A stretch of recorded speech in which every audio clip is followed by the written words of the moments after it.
Welcome to the homestead. We're here sitting here in the camper on a Saturday morning, and we're back from our Tennessee trip. We had actually really good luck with our internet. So the whole purpose of this video today is I really want to talk about internet, the trials and tribulations we've gone through in the last couple months, or 3 or 4 months now. You probably have already watched my Nomad and my Nomad sucks video. I don't know how else to say it, but Nomad is a really interesting company. I noticed that a lot of the bigger YouTubers will push Nomad, and then I realized after the fact when they sent me an email after I had signed up for their service, if I can get 5 of you guys to sign up for Nomad, I get free internet. And it's like, well, that's kind of an interesting gimmick. Anyways, you go back and watch my Nomad videos if you're actually thinking about Nomad before you do. Be warned, be very warned. I'm still fighting to get my month service back from them on something I didn't even order. So long story short, we ended up settling so far, and I say so far because who knows where we'll go with this. We're still looking for other options. For the camper, we ended up settling on a company called Travel Data. And Travel Data will send you these little routers. They've got a SIM card in them somewhere in under this slot. And they talk to a cellular tower. It's a lot like Nomad, but the company seems much more responsive. It's about half the price of Nomad for a monthly service. They have 2 different plans that we can get for this one.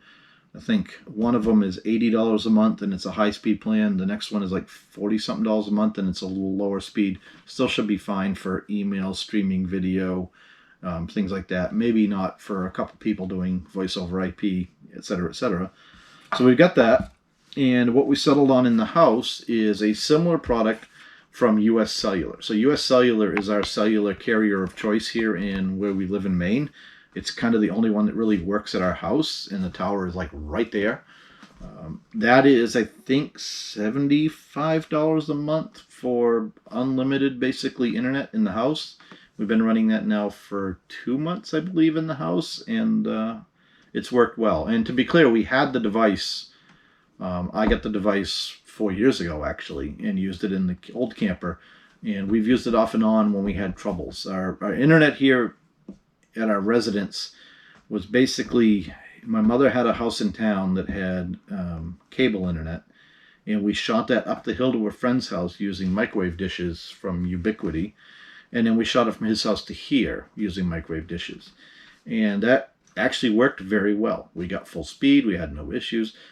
Every now and then we'd have an outage where you need to reboot a dish or something like that, or we take a lightning strike and lose a dish once, I think, and that's where we had the US Cellular's backup. We could call them, activate it. There was no cost for activation. Literally, you could call them the next week, cancel it, and you paid a prorated month of that 1 week. So they only charge you for what you use. So that's what we do now. The issue that we have or had on our trip was that, let's say that this didn't have a cell signal and we wanted to use our cell phone. I don't have my cell phone with me, but this uses AT&T, T-Mobile. Our cell phones here use US Cellular. So if we had US Cellular service, but we didn't have good AT&T service, for example, we could turn on our hotspot on our cell phone, reconnect our TV or our laptop to that cell phone, and watch TV or browse the internet. So it works, but it's a little clunky because you have to figure out what you're connecting to and so on and so forth. What we did is, actually watching another video on YouTube, we found this company called WineGuard that makes this travel router, however you say that correctly, and we picked up the one called Spruce. Now, at the end of the day, it's a black box. It's got ports on it. It's got a USB port. It's got some lights. It's got a power cord, and it ships with a 12-volt power cord, and candy, actually, which is kind of cool. So this is meant to go in your RV. It's powered off 12 volts. We'll wire it right into our 12-volt DC bus. But what this does for you, this gives the RV its own internet. It gives the RV... What this does for you is it gives the RV its own network. So then the TV will connect to this. Your laptops connect to this. Then on the other side of this, we can go in and program this for priorities of connections. So it can talk to the travel data, it can talk to the cell phone, it can talk to our house Wi-Fi when we're home, If you're in a campground that has good Wi-Fi, you can connect to that.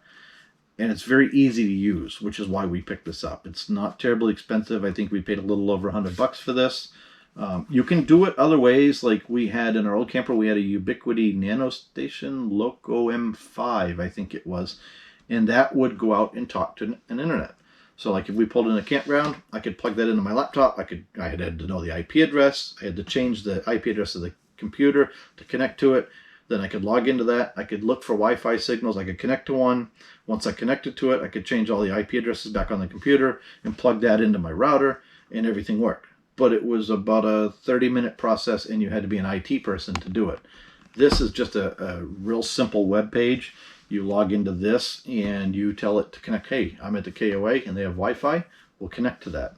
And it will roll over as well. So if you work from home, like we do, Sue and I do, you have phone calls that are over the internet. You have Zoom meetings, webinars type stuff, and failure is not always an option. You have to have uptime.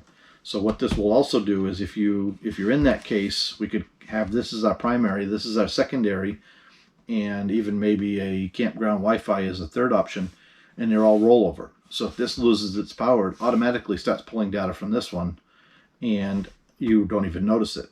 It can also blend them.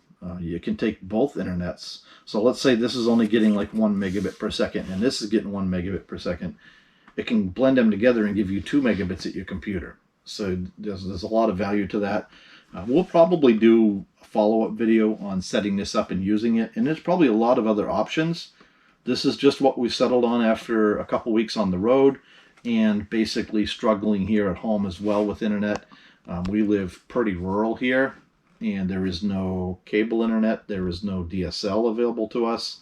Literally the only two options we have available here other than satellite stuff is either a wireless company, and they tend to not have service here, they claim, but we have to call them because we do have a tower that they can put something on. And the other option we have is dial-up. And I actually had honestly thought dial-up died about 15 years ago, but apparently you can still get it. Not that we're going to, trust me. So yeah, that's kind of where we're at on internet. We're going to go ahead and get this mounted up. We're going to leave this permanently in the camper.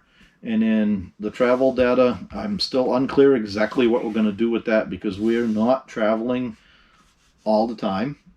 And this is, we're paying $80 right now every month to have this sitting in the camper. So the camper has Wi-Fi, and we're obviously in our driveway right now. And the camper can connect to our home Wi-Fi. The good thing about travel data, which Nomad wouldn't allow, they told me when I purchased this anyways that I can call them and tell them I want to suspend my service. This just stays here. And then I can call them back in a couple months and say I want to reactivate this. And they just bill me for that month and they reactivate it. I haven't tried that yet, but they claim you can do that. So that's kind of what we're looking for, because our travel in the camper is going to be more sporadic throughout the year. But when we do go, it's going to tend to be for longer periods of time. So we will need this to work for, say, 3 or 4 months. But then when we get home, we may be home for 4 or 5 months before we go again.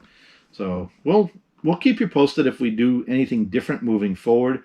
But currently, that seems to be the way to go. I know a few people are getting into the Elon Musk Starlink and taking those with them.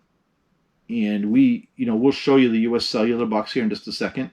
But U.S. Cellular is very, very adamant that has to stay at your residence. And even to the point where, like, if you move a block down the street, they want you to reassign the address to it. So we haven't tried traveling with that because they're so adamant that they don't want it out of their range. And my feeling is probably that if we did try to travel with that, they would recognize that because it's not always on the U.S. Cellular tower, and they would probably shut it down for us. But that is the one drawback to the U.S. Cellular. Whereas, like, the travel data, it's take it anywhere.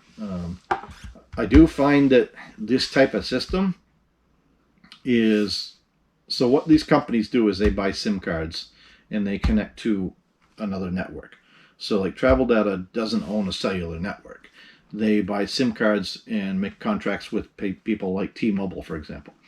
And I have found a couple times, a lot of times on the Nomad, we had a lot of trouble. But once on the Travel Data, we had an outage. And I think what may happen is sometimes when you're on towers, like obviously here, we're not on a T-Mobile tower. T-Mobile doesn't work here at our residence. So they're obviously doing a roaming agreement for data with another carrier. And I think what might happen is if you're on that for a certain period of time, that other carrier may kick you out.